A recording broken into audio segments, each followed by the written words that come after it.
ये मुश्किल कर दिया मौलवियों ने दीन। ये दीनदार लोग बड़ा मुश्किल करके बयान करते हैं।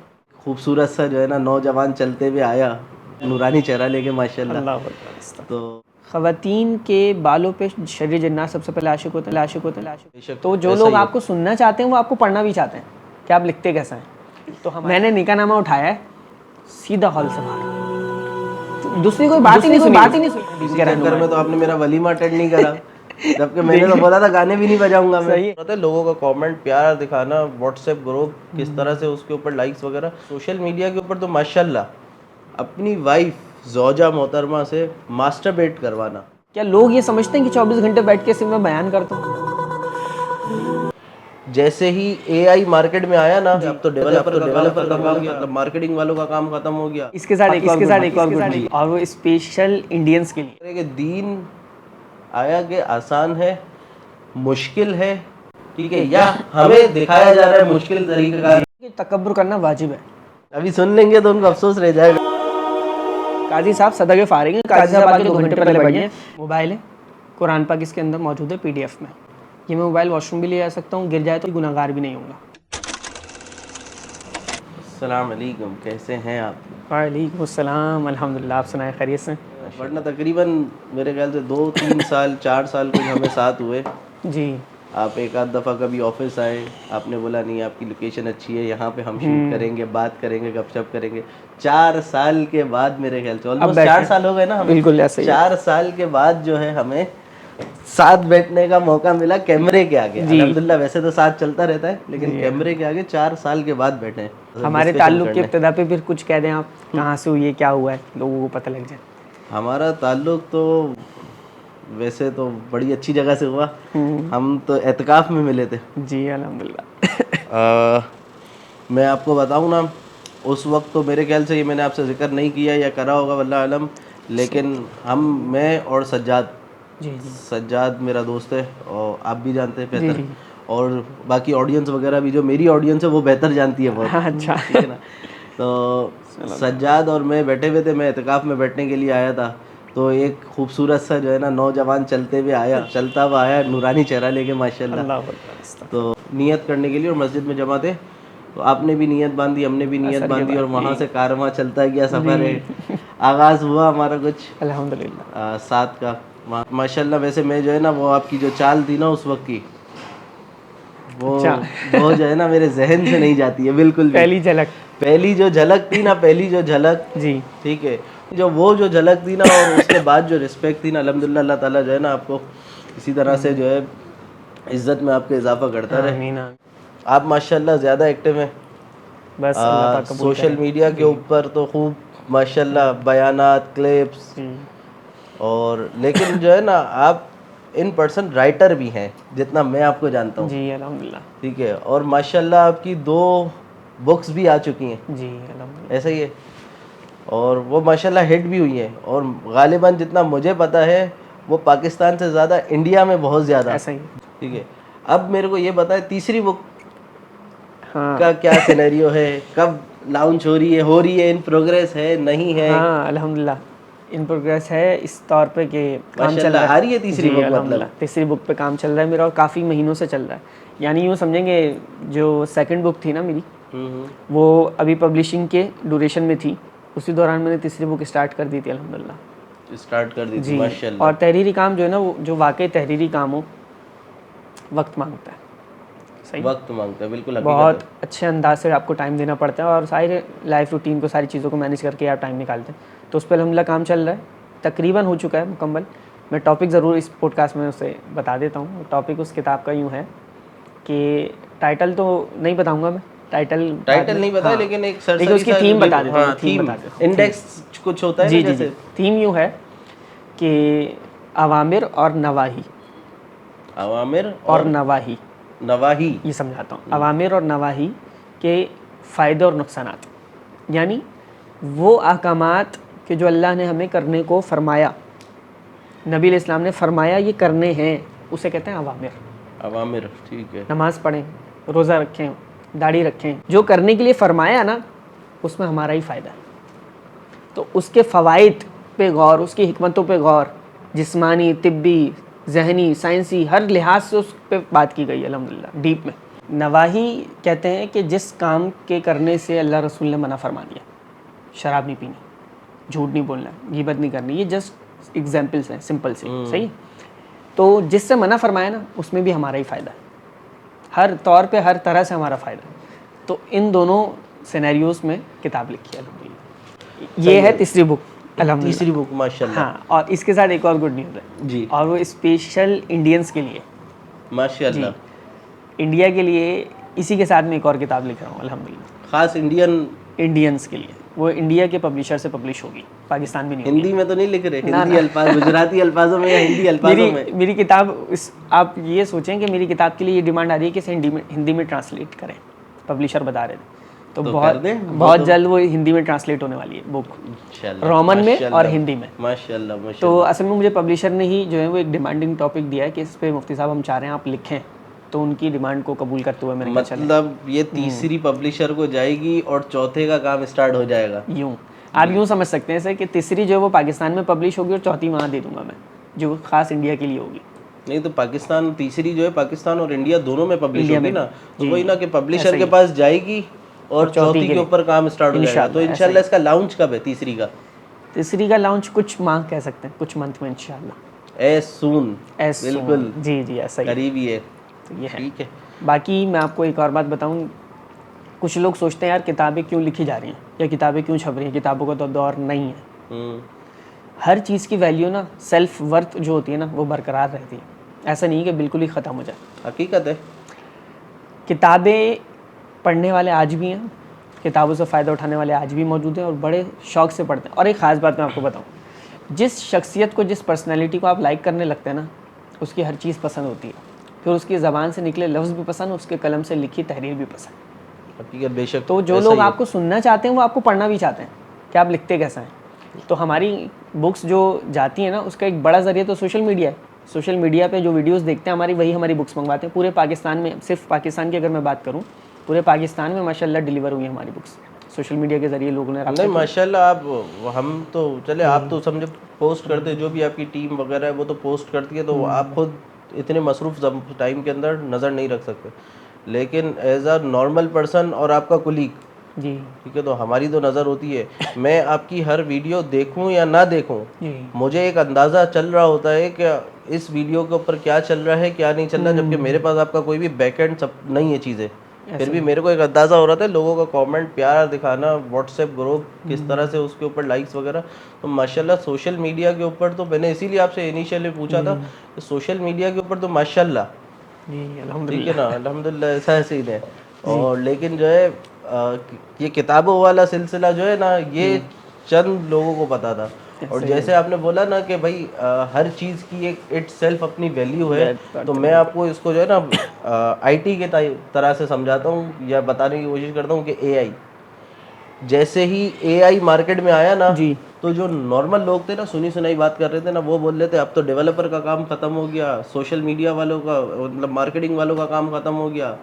हर चीज़ के पीछे पैसे लगते हैं, मार्केटिंग करने के लिए 4 5 6 किस्म की चीज़ें हैं, उसमें भी पैसे लगते हैं। तो लेकिन एआई है स्ट्रॉन्ग, लोगों को सपोर्ट हुई है, लेकिन जो लोग अपनी डेजिग्नेशन पे बैठे हुए थे ना, उनका काम ख़त्म नहीं हुआ। आज भी कोई वेबसाइट बनाने के लिए अगर आपको कोड लिखना है तो उसके लिए कोडर ही लगेगा, भले आप एआई से कोड लिख के ले आओ, नहीं कर सकते।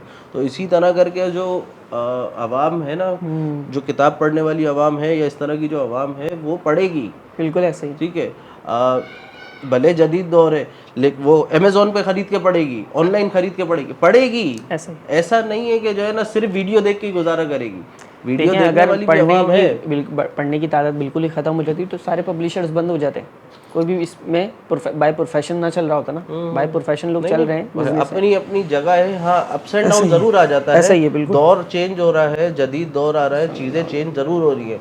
तो पब्लिशर पब्लिश कर रहा है, अब उसको फिजिकल कॉपीज कम रख के डिजिटल कॉपीज ज़्यादा रख रहा है, ऐसा ही। अब अमेज़ोन के ऊपर जाके सिर्फ बुक लिखेंगे ना, तो हज़ारों की तादाद में पब्लिशर है जिन्होंने बुक रखी हुई है कि अगर आपको वन टाइम रीड करनी है तो $4 दो, एक दफ़ा खोलो, डाउनलोड करो, रीड करो, डाउनलोड नहीं करो मतलब रीड करो, और आपको परमानेंट चाहिए तो $10 दो, $15 दो और इसका लाइसेंस लेके जाओ। कुरान में अल्लाह फरमाता है ला इक्राहा फिद्दीन, ठीक है, इसको ज़रा सा एक्सप्लेन कर दें कि ये दीन तो आसान है, हमें टफ लगता है थोड़ा सा, तो इसके ऊपर थोड़ा नज़र करामी करें कि दीन आया कि आसान है, मुश्किल है, ठीक है, या हमें दिखाया जा रहा है मुश्किल तरीक़ाकार। असल में इसको समझा ही गलत गया।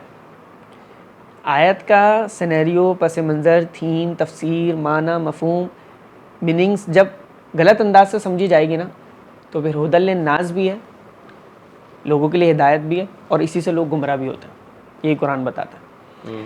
तो आयत के मफ़हूम को ही जब गलत समझा तो फिर इस तरह से वहम, वसवसे और कन्फ्यूजन्स तो क्रिएट होंगी कि यार ये मुश्किल कर दिया मौलवियों ने दीन, ये दीनदार लोग बड़ा मुश्किल करके बयान करते हैं, दीन में बड़ी आसानी है, सख्ती थोड़ी है, ये तो अल्लाह भी फरमाता है।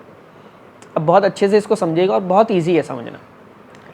ला इकराहा फिद्दीन, दीन में सख्ती नहीं है। इस आयत का एक्चुअल मफहूम यह है कि आप किसी को फोर्सफुली दीन में दाखिल नहीं करेंगे, समझ रहे आप? किसी को मुसलमान करने के लिए आप जबर नहीं कर सकते।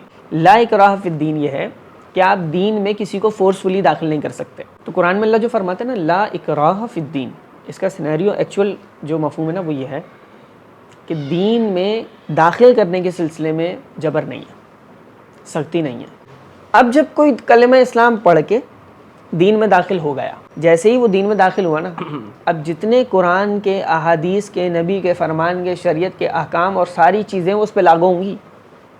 नमाज पढ़ो, मुसलमान है ना, मुसलमान का मतलब क्या है? मुसलमान का मतलब ही है उसने सर तस्लीम खम कर दिया, तस्लीम कर लिया, ईमान ले आया है, सही है? मुसलमान है ही वो जब सरेंडर कर दे कि सब कुछ फ़ना है उसका। कुरान में अल्लाह फरमाता है, कुल इन्ना स्वलाती व नुसुकी व महयाया व ममाती लिल्लाहि रब्बिल आलमीन। अल्लाह फरमाता है ज़िंदगी का तरीका सिखाता है। अल्लाह फरमाता है महबूब आप फरमा दीजिए, इन्ना स्वलाती मेरी नमाज, व नुसुकी और मेरी कुर्बानी, व महयाया और मेरी लाइफ, मेरी ज़िंदगी, मेरी हयात, व ममाती और मेरी मौत, मेरा इस दुनिया से जाना, लिल्लाहि रब्बिल आलमीन, सब मेरे रब के लिए।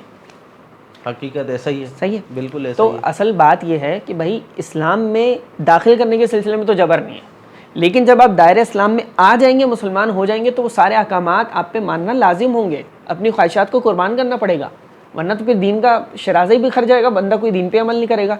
दीन पे सख्ती नहीं है भाई, रोज़ा नहीं रखो, सिंपल इज़ डैट। रमज़ान चल लेना, समझे आप, रोज़ा नहीं रखो, क्यों यार रोज़ा नहीं रखा जाता, बस सही है, ज़बरदस्ती थोड़ी है कोई दीन में, कोई सख्ती थोड़ी है, यही क्या अपने ऊपर जबर करो, ये समझ रहे? दीन के हर हुक्म की धज्जियाँ बिखर जाएंगी, फिर किस तरह आप दीन पे अमल कर पाएंगे?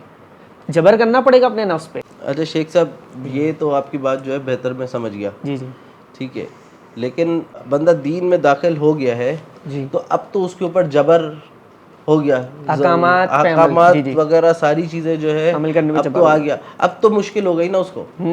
अब बंदा कारोबार, बीवी, बच्चे और ये सारी चीज़ें देखे कि दीनदारी वाली चीज़ें देखे, अपना वक्त टाइम वक्फ करे दीन के लिए, लोगों की इस्लाह के लिए, या वो कारोबार देखे, अब इसको किस तरह से, ये तो फिर मज़ीद टफ नहीं हो गया? जी जी जी जी, अल्लाह अकबर, बड़ा टफ हो गया। अब मैं आपको ये समझाऊंगा ना, आप खुद सुभान अल्लाह बोलेंगे। दीन इस्लाम जो है ना वो बहुत ब्रॉड पर्सपेक्टिव में बात करता है, किसी ख़ास गली, किसी ख़ास कुचे, किसी ख़ास तबके, ख़ास कौमियत के लिए नहीं है, सही, पूरे आलम के लिए दीन इस्लाम है, ख़ास ज़माने के लिए नहीं है, ता क़यामत तक के लिए। समझिएगा मेरी बात। तो दीन इस्लाम के अहकाम में एक तो वुसअत बहुत है। क्या चीज़ है? वुसअत बहुत है, सही। असल में जो ये एतराज़, ये सवाल या इश्काल वारिद हुआ ना, जो आपके जहन में सवाल आया और लोगों के जहन में भी आता है इस तरह, मैं एक नॉर्मल मैंगो आदमी, आप तर्जुमानी कर रहे हैं उनकी, तो वो ये है कि दीन को उन्होंने समझा क्या, समझ रहे हैं आप? जो दीन मुश्किल सी चीज़, जो दीन उन्होंने समझा है ना, उस दीन पे उनके लिए अमल करना मुश्किल हो गया। जैसे आपने अभी बात की कि यार शादी भी करनी है, बिजनेस भी करना है, जॉब भी करनी है, दुनियादारी भी देखनी है, और साथ में तो ख़त्म हो जाता है, तो दीन पे अमल कब करेंगे? सही। तो दीन पे अमल करने का मतलब क्या हुआ? यानी दीन पे अमल करने का मतलब ये लिया जा रहा है कि मुसल्ला लेना है, तस्बीह लेनी है, एक कोने से लगना है और बस मस्जिद के हो जाना है। हाँ ना, तो ऐसा ही है ना कि अब दीन के ऊपर तो अगर आपको बहुत अच्छा दीनदार, मतलब मैं ऐसा बोलूँ कि अगर आपको कंफर्म जन्नती होना है ना, ठीक है, सही। तो आप मैक्सिमम साइड यही कोशिश करोगे कि अगर आखिरत का सोचो, आप जन्नती होने का सोचो, तो मैक्सिमम साइड यही कोशिश करोगे मैं अल्लाह अल्लाह करूँ, ठीक है, और दीन के रास्ते पे ऐसे चलूँ कि मेरे से गुनाह ना हो, ठीक है। और तो फिर ये थोड़ा सा मुश्किल हो जाता है ना कि अब मुसल्ला चादर लेके मस्जिद में कोने पे लेके बैठ जाते हैं और अल्लाह अल्लाह करते रहते हैं, ना बाहर निकलेंगे ना कुछ परेशानी आएगी, लेकिन बीवी फिर बोलेगी, बच्चे फिर बोलेंगे। जी, हरगिज़ दीन पे अमल करने का मकसद ये नहीं है कि आप तस्बीह मुसल्ला लेकर एक किनारे को पकड़ के सिर्फ मस्जिद को हो जाए। समझिएगा, बहुत अहम बात कर रहा हूँ मैं, आपका सवाल क्लियर हो जाएगा। हुज़ूर अलैहिस्सलाम तशरीफ़ फरमाए, सहाबा किराम साथ खड़े हुए थे, तशरीफ़ फरमा थे वो भी। एक नौजवान जा रहा था, हदीस पाक सुना रहा हूँ मैं, बड़ा खूबसूरत और जिस्म अच्छा उसका, ताकतवर। वो नौजवान जा रहा था तो सहाबा किराम ने ना उसकी जवानी को देखकर एक जुमला बोला। उस जुमले पे हुज़ूर अलैहिस्सलाम ने इरशाद फरमाया और हमारे जो ये सवाल है ना वो क्लियर हो गया। सहाबा किराम ने देखा और उस नौजवान की जवानी को देख के सहाबा किराम ने अर्ज़ की, काश जिस तरह ये कमाने जा रहा है, काश इस तरह अल्लाह की राह में जाता। सही, बीवी बच्चों के लिए जा रहा है। तो हुज़ूर अलैहिस्सलाम ने फरमाया, मेरे साहबा सुनो, अगर वो अपने बीवी बच्चों के पेट भरने के लिए रिस्क हलाल कमाने जा रहा है ना, तो वो अल्लाह की राह में, माशाअल्लाह। और अगर अपने वो वालिदैन के लिए कमाने जा रहा है ना, तो भी वो अल्लाह की राह में। सुभान अल्लाह। और अगर वो इसलिए जा रहा है कि किसी के आगे हाथ ना फैलाए, उससे भी बचे, तो वो भी अल्लाह की राह में। और अगर वो इसलिए जा रहा है कि तफाखुर करे, तकब्बुर करे, कमा के दूसरों को नीचा दिखाए, तो फिर वो शैतान की राह में। आप समझ रहे हैं? नीयत है सारी चीजें। हुज़ूर अलैहिस्सलाम ने फरमाया, मैं अल्लाह का हबीब हूँ, बहुत बड़ा टाइटल है, और फरमाया जो मेरा उम्मती अपने हाथों से एफर्ट करके रिस्क हलाल कमाए ना, वो भी अल्लाह का हबीब है।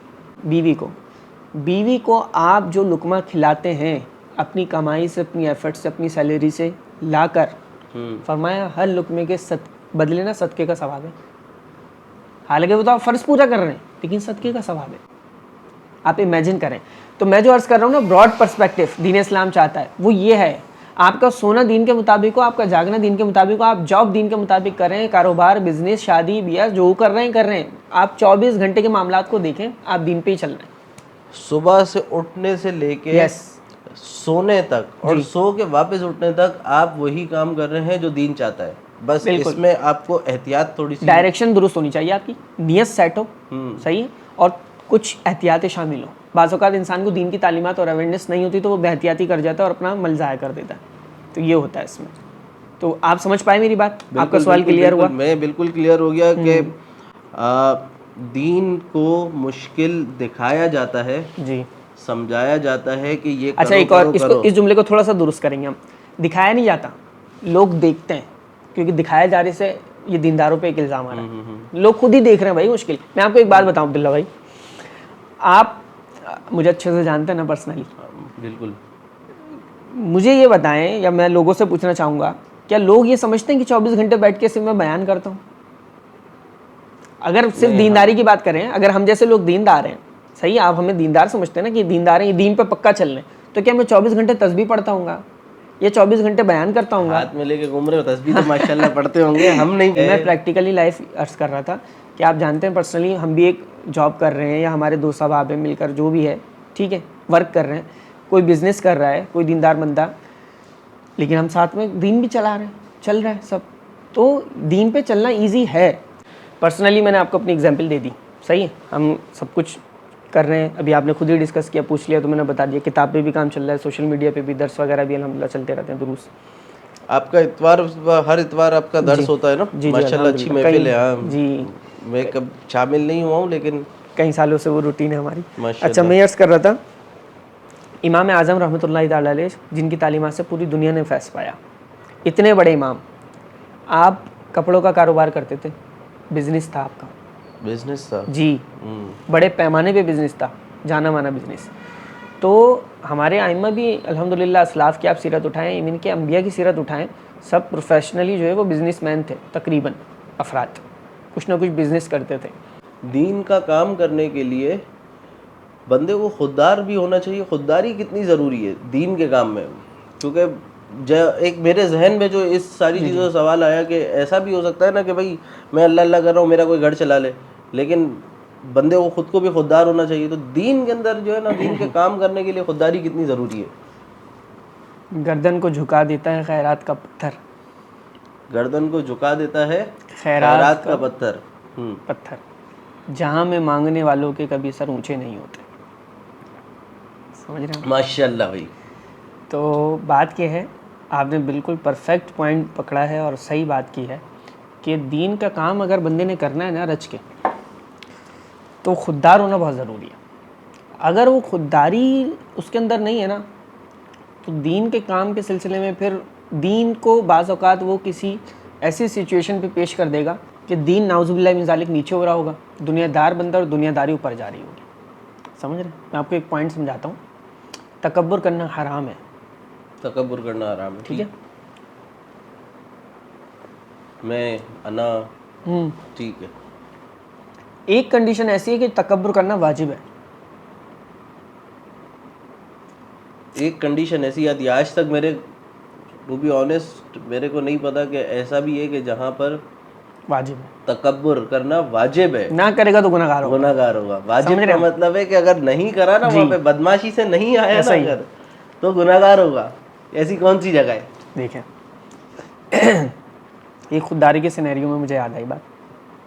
तो तकब्बुर करना तो है हराम, तकब्बुर करना तो हर सूरत हराम है। लेकिन एक सूरत और एक कंडीशन ऐसी है जहाँ दीन चाहता है कि आपने तकब्बुर करना है। वो कंडीशन मेरे को जाननी जी है, पहचाननी है। वो सिचुएशन ऐसी है कि अगर एक आलिम दीन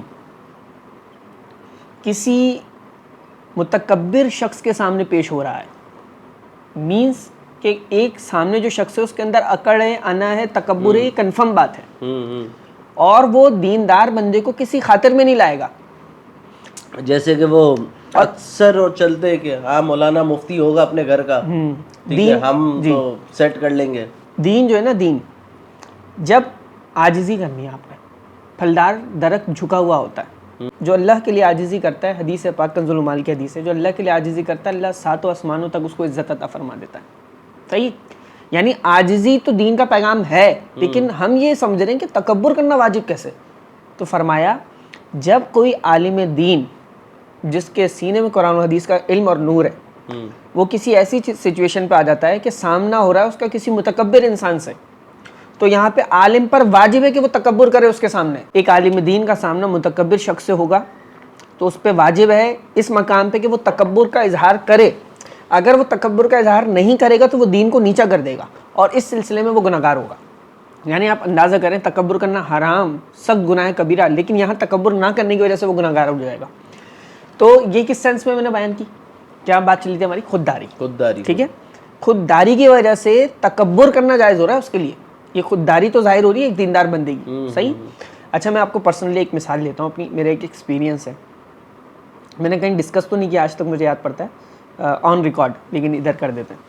मैं एक निकाह पढ़ाने का थोड़ा सा लेवल भी अलग है ना। हाँ, मैं एक निकाह पढ़ाने गया, तो निकाह पढ़ाने से मुझे आपका निकाह भी याद आ गया। अल्हम्दुलिल्लाह आपका भी निकाह हमने पढ़ाया, तो इंशाल्लाह पढ़ाएंगे। इंशाल्लाह, बस भाभी ना देखें ये पॉडकास्ट। तो कोई बात नहीं, वो उससे इजाज़त भी ले लेंगे, कोई बात नहीं, अच्छी बंदी है वो। जी, मैं अर्ज़ कर रहा था, एक निकाह पढ़ाने गया अब्दुल्ला भाई में, तो मैं ऑफिस से डायरेक्ट गया था। मतलब बहुत सारी चीज़ें मैं अपनी मैनेज करके गया था, और मेरी एक आदत है, आप काफ़ी अरसे से मुझे जानते हैं अल्हम्दुलिल्लाह, बहुत सारी चीज़ों को समझते हैं। उसे बार बार डिस्कस इसलिए कर रहा हूँ ताकि लोग भी समझ लें, क्योंकि हम जिस तनाजुर में बात कर रहे हैं, वो आदत ये है कि पंक्चुअलिटी, जो टाइम दिया है उसका हम थोड़ा पास रखें, ख़ासतौर पे ऐसे मौके पे बयान के या निकाह के।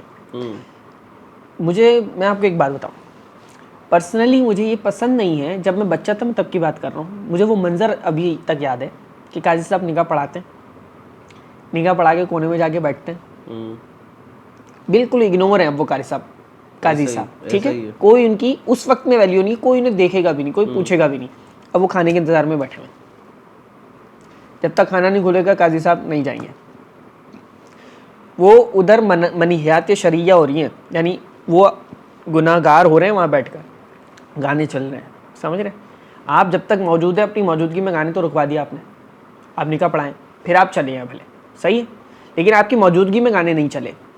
लेकिन यहाँ पे गाने भी चल रहे हैं और सारे मामलात हो रहे हैं, काजी साहब कोने में बैठे। मैं अभी ये सोच रहा हूँ, माजरत आपकी मैंने बात काटी, मैंने पहली दफ़ा अभी जहन पे जोर डाला है कि काजी साहब को मैंने अक्सर देखा है। नोट किया आपने? मैंने अक्सर देखा है, कभी मैंने गौर नहीं करा था, गौर व फिक्र नहीं करी थी मैंने इस चीज़ के ऊपर, समझ में नहीं आया। आज मेरे को जो है ना, मेरे को याद आ रहे वो मनाजिर, 2-3 तो मेरे जहन में बस घूम गए। सही है। काजी साहब ने निकाह पढ़ाया है, कोने पे जाके बेचारे बैठ गए हैं, अब खाने का वेट कर रहे हैं, और मेरे को याद है वो कोने पे जाके बैठे हैं, खाने के लिए बैठे या जिस भी वजह से बैठे, मेरे को याद है। उसके बाद मेरे उस शख्स के ऊपर मेरी नज़र भी नहीं गई, और मैं शुरू से लेके आपको अभी तक बता रहा हूँ, अल्हम्दुलिल्लाह अच्छा खासे जवान हो गए, शादीशुदा हो गए, शुरू से लेके अपने लाइफ का एक्सपीरियंस बता रहा हूँ कि दूसरी दफ़ा कभी नज़र नहीं गई है। ऐसे नज़र में आया भी होगा तो हाँ, ये काजी साहब का सही है, बहुत नॉर्मल माहौल हो जाता है। अब ये वो पॉइंट है जहाँ आपने अभी मैंने तवज्जो दिलाई तो आपके माइंड में हो गया। मैं ये बात अर्ज कर रहा था, मैं जब बच्चा था ना अब्दुल्ला भाई, मैं तब से ये चीज़ नोट कर रहा था और मुझे बड़ा हर्ट होता था कि यार दीनदार बंदा है, सेल्फ रिस्पेक्ट क्या है, अजीब फील नहीं हो रहा, ऑकवर्ड फील नहीं हो रहा? नहीं अभी बहुत पहले कभी नहीं हुआ था। कितनी आप कैसी अहम पोजीशन पे थे अभी, अब आप एक कॉर्नर पे होके बैठे में नहीं है यार, ठीक है नहीं खाएं आप खाना, चले जाएं, महफिल को इग्नोर करें, अभी आपकी ज़रूरत नहीं ना, बस निकाह पढ़ा लिया आप जाएं। लेकिन चले आप बैठे हुए तो फिर दीन की वहाँ पे दीनदारी सही से होनी चाहिए, क्योंकि आप बैठे हुए दीन के रहनुमा में। तो आपने मेरा वलीमा अटेंड नहीं करा, जबकि मैंने तो बोला था गाने भी नहीं बजाऊंगा मैं। सही है, आपका निकाह मस्जिद में हमने पढ़ाया और वलीमे में आपकी शिकायत रह गई, आप इंशाल्लाह चलिए अभी दूसरी दफ़ा में हाँ। अब मैं ये अर्ज़ कर रहा था, जो हम मेरा पॉइंट था ना अब्दुल्ला भाई, वो ये था, अब मैं बचपन से मैं ये नोट कर रहा हूँ, अब अल्लाह ने इज़्ज़त दी अल्हम्दुलिल्लाह, इतने निकाह पढ़ाए कि मुझे खुद याद नहीं मैंने कितने निकाह पढ़ाए। अल्हम्दुलिल्लाह मेरी आदत है, मैं निकाह पढ़ाता हूँ और मुबारकबाद दूंगा दूल्हा को, सेकंड कोई बंदा नहीं होगा जो मेरे आगे रुके, मैंने सीधा निकलना होता है, मेरी बस मैं मेज़बान से इजाज़त मांगूंगा, जो तरीक़ाकार है, इजाज़त है, सीधा जाना। एक दफ़ा मैं गया हूँ आपके साथ ना। हाँ, आप गए ना, मेरे को पता है बिल्कुल। तो ये है। अच्छा उधर तो मैं आपको बताऊँ, थोड़ा मिज़ा वाली बात है, उधर सिचुएशन ऐसी थी, वो बहुत पुराने जानने वाले थे। हाँ उसमें मेरे को आपने उधर ही कुछ बताया, बता देते ना, दोबारा बताता हूँ। बहुत पुराने जानने वाले थे। दूसरी बात, वहाँ कोई गाने बजाने भी नहीं हो रहे थे। तीसरी बात, बहुत मेरी मोस्ट फेवरेट डिशेस उसी वक्त खुली थी, निगाह पढ़ाती, मेरे निगाहों के सामने से जा रही थी, सही है। और मैं हस्बे मामूल क्योंकि आदत थी, तो आप और मैं निकल ही रहे थे, और वो कह रहे हैं कि मुफ्ती साहब आप खा के जाएं, खाना खा के जाएं। अच्छा दिल में पता क्या आ रहा था कि थोड़ा सा ही और इंसिस्ट करेंगे ना तो बैठ जाएंगे यार क्योंकि माहौल बना हुआ है, बैठ सकते हैं, थोड़ा सा इंसिस्ट करें तो अभी सुन लेंगे तो उनको अफसोस रह जाएगा। हैवी करीबी सुनेंगे तो अल्लाह अकबर। तो अब मैं क्या सोच रहा हूँ अपने अंदर, और मैंने ऐसा कहा भी नहीं कि मुझे जल्दी जाना है, मैं भी सोच ही रहा था, इतने में जिन्होंने मुझे बुलाया था ना, जो मेरे करीबी थे, कह रहे नहीं इनको जाना है, मुफ्ती साहब को निकलना है।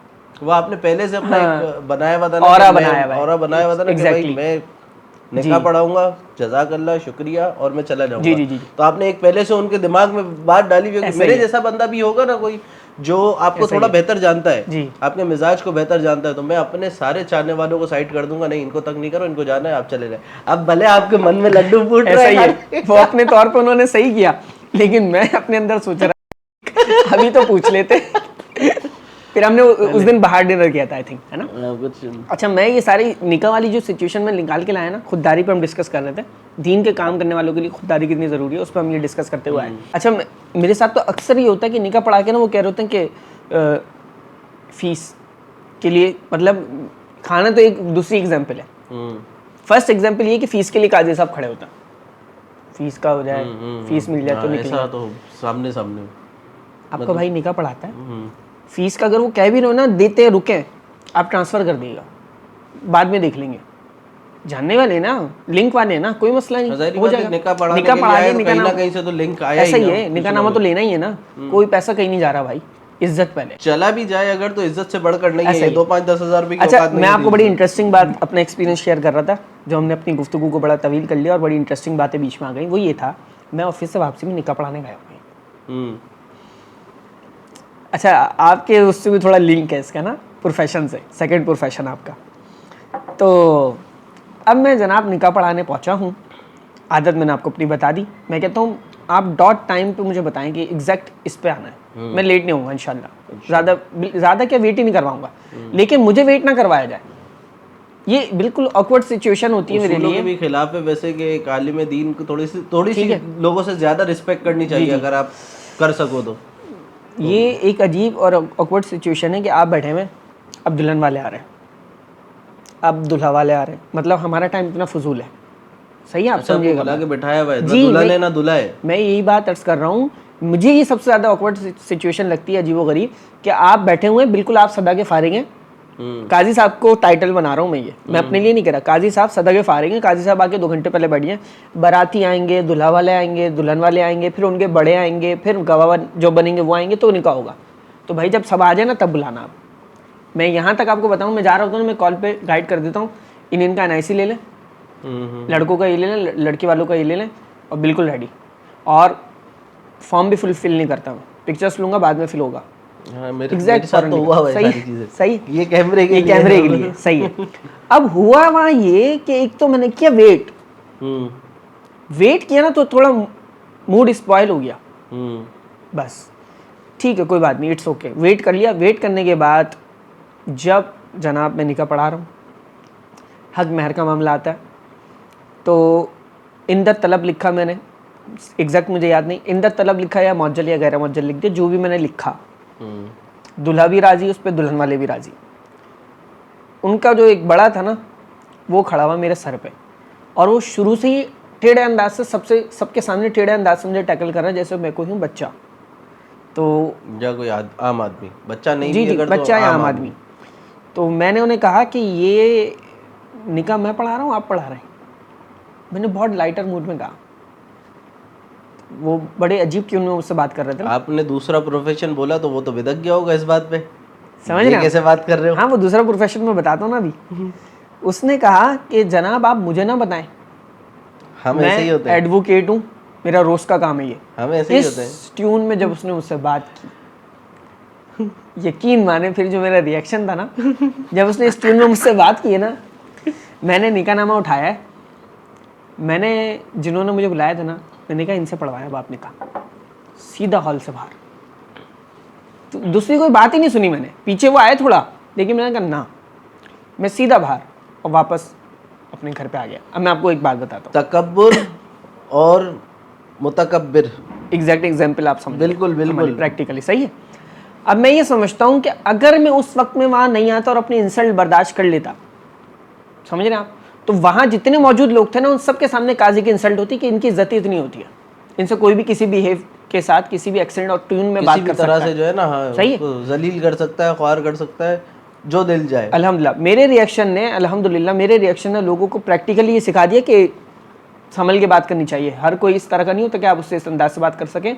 दूसरा, उस बंदे को प्रैक्टिकली ये बात रियलाइज हो गई होगी कि किस तरह से पेश आया। यहाँ पे आपने बिल्कुल ये परफेक्ट एग्जाम्पल लेकर आए कि तकब्बुर और मुतकब्बिर। वहाँ पे मुतकब्बिर खड़ा हुआ था ऐसा ही है, जो आपको अपनी अना दिखा रहा था, ठीक है ना, और आपने वहां पर तकब्बुर दिखाया। अगर नहीं दिखाते तो एग्जाम्पल तो बाद में सेट होती, पहले गुनाहगार हो जाते। ऐसा ही कि आपको दीन इस्लाम को रिप्रेजेंट करना था और इसी तरह से करना था। असल जो अल्लाह रब्बुल इज़्ज़त ने आपके अंदर सेल्फ रिस्पेक्ट रखी है ना, बस इस पे कॉम्प्रोमाइज़ नहीं है। हर चीज़ पे कॉम्प्रोमाइज़ हो सकता है, इज्जत नफ्स पे आप कॉम्प्रोमाइज़ नहीं करेंगे।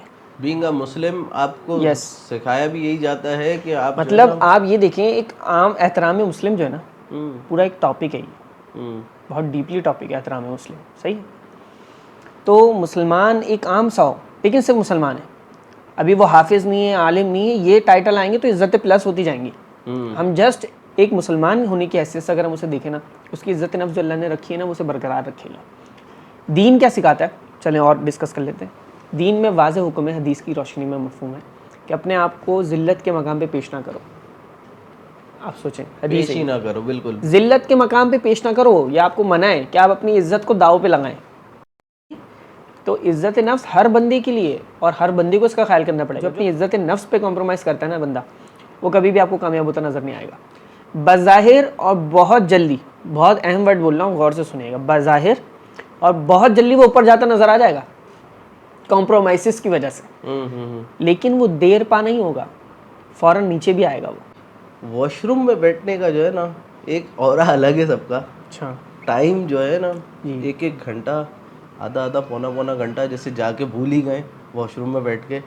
मोबाइल यूज़ करना अंदर, मोबाइल यूज़ करने के साथ फिर कॉल्स वगैरह के ऊपर भी आंसर करना। हमने तो बचपन से ये सुना था कि वॉशरूम में जो है ना अगर आपको बहुत ज़्यादा ज़रूरत है तो आप करके कुछ आवाज़ निकाल दो कि अंदर कुछ मौजूदगी है बस, ऐसे ही। इसके अलावा आपने अल्फाज भी नहीं बोलना। ऐसे ही। और अंदर तो 1-1 घंटा बैठे हुए और आधे घंटे की कॉल्स पे बात हो रही है।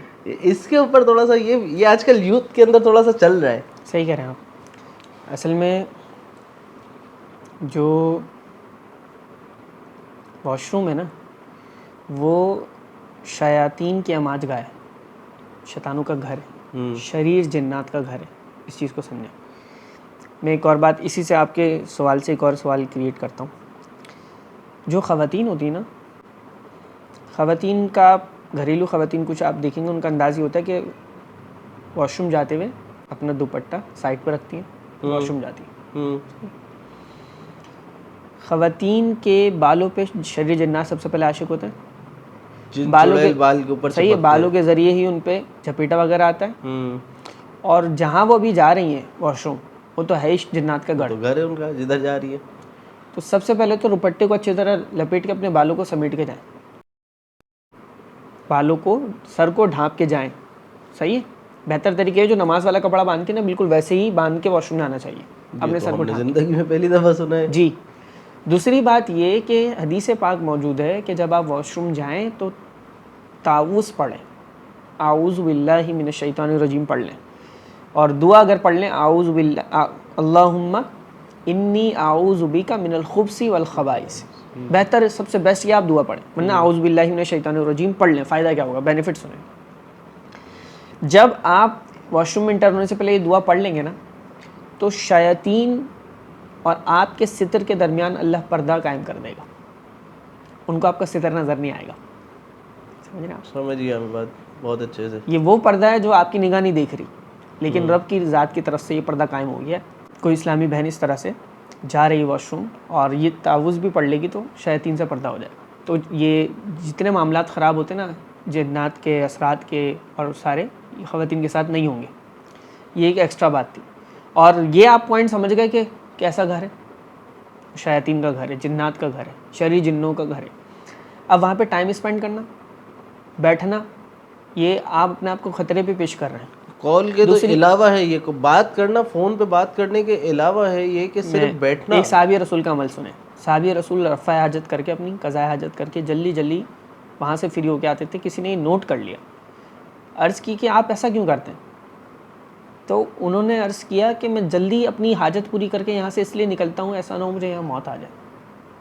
ये मकाम ऐसा है, इस मकाम पे इस हालत में मुझे मौत तारी ना हो जाए, इस वक्त से डरता हूँ मैं। बाप अंदाज़ा करें, इतनी जल्दी वहाँ से फ्री होकर निकलना कि ये जगह पे आपको मौत ना आ जाए।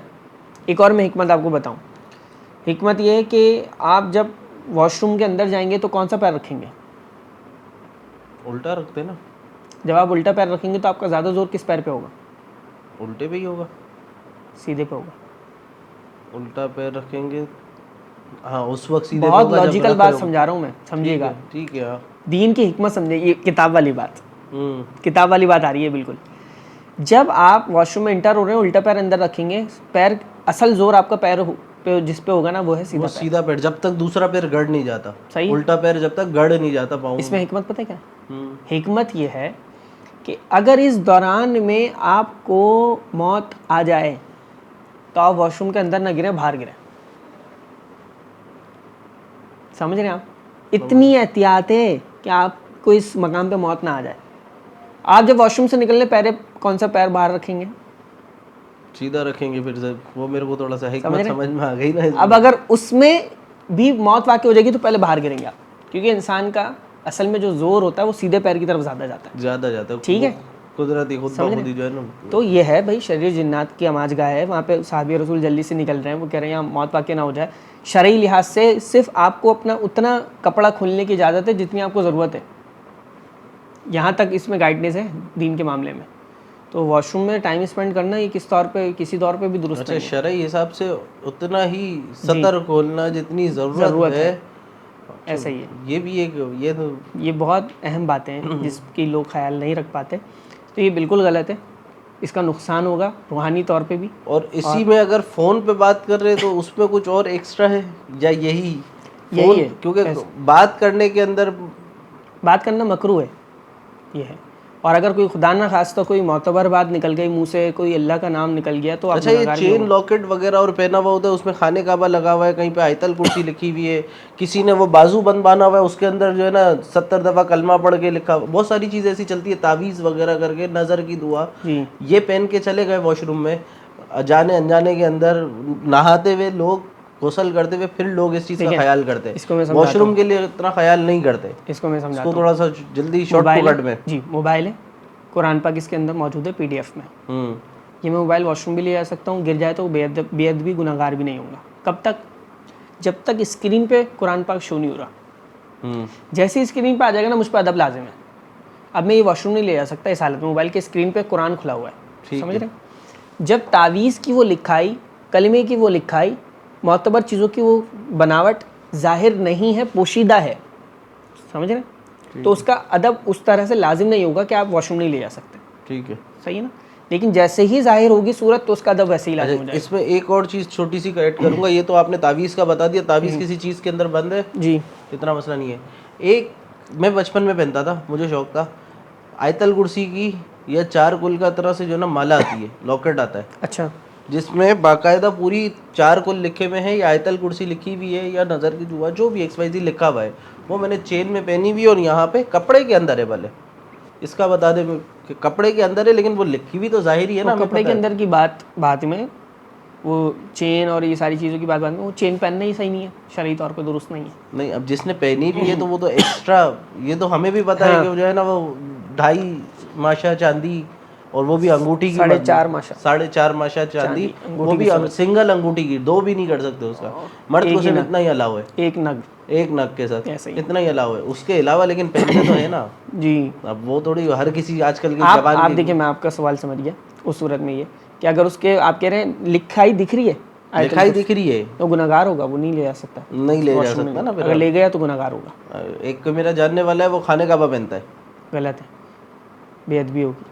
अच्छा शेख साहब, अगर आप मुझे इजाज़त दें जी, तो एक थोड़ा जो ना पर्दे के पीछे वाला क्वेश्चन जो होता है ना, हया के खिलाफ वाला, अच्छा ठीक है, सेंसिटिव जो कहलाएगा वो, लेकिन ज़रूरी है। मैं आपसे ऐसे ही थोड़ी मसले पूछता हूँ, रोज़ के रोज़ कुछ ना कुछ आ रहा होता है, तो हया के खिलाफ है लेकिन थोड़ा ज़रूरी लगता है, तो आप इजाज़त दें अगर, तो मैं पूछें। अच्छा, इसके ये है एक सवाल ऐसा, थोड़ा सा बोलने में भी मेरे को हिचकिचाहट हो रही है, एक तो कैमरा ऊपर से आप जी, ठीक है, अपनी वाइफ ज़ौजा मोहतरमा से मास्टरबेट करवाना, अपनी ज़ौजा मोहतरमा से अपनी ख्वाहिश पूरी करवाना हाथ के ज़रिए, इसके ऊपर थोड़ा रोशनी डालें। देखें, मास्टरबेट अपने हाथ से खुद करना, ये एक बिल्कुल वाज़ेह हुक्म है, हराम है, गुनाह है, ठीक है, ये तो अपने हाथ से ज़िना कुछ इस तरह की चीज़, जी सही है, इस पे हदीस भी है। और आप जो सवाल कर रहे हैं ना, औरत के हाथ से मास्टरबेट करवाना, इसकी अगर प्रैक्टिकली मिसाल देखें तो जो मसाइल आते हैं ना नौजवानों के, उसकी ज़रूरत पड़ती कब है? ज़रूरत पे है मसला असल में अयाम मखसूसा, कि वो अयाम के जिन दिनों में वो बीवी से मिल नहीं सकता। ऐसी सिचुएशन आती है, प्रैक्टिकली लड़कों के साथ होता है, जो मैरिड अफराद हैं, हाँ। और आप भी हैं मैरिड, अच्छे से आप जानते हैं। तो मैं ये अर्ज़ कर रहा हूँ कि ऐसी सिचुएशन है कि बंदा या तो गुनाह में मुब्तला हो जाएगा, उसे अंदेशा है, अगर इतने दिन कंट्रोल रखे, बीवी से दूर रहे तो कैसे रहे। तो इसमें शरीयत फिर रुख्सत देती है कि वो अपनी ज़ौजा के हाथ से मास्टरबेट करवा सकता है, वो जायज़ है, लेकिन ज़ौजा के हाथ से, अपने हाथ से नहीं। ज़ौजा के हाथ जी, ज़ौजा के हाथ से, ये है, उसमें इजाज़त है, इसमें इजाज़त है जी। इस चीज़ को ये समझें, ज़रूरत के तनाजुर में देखें, इसकी आदत ना बनाएं, बस ये है। ठीक है।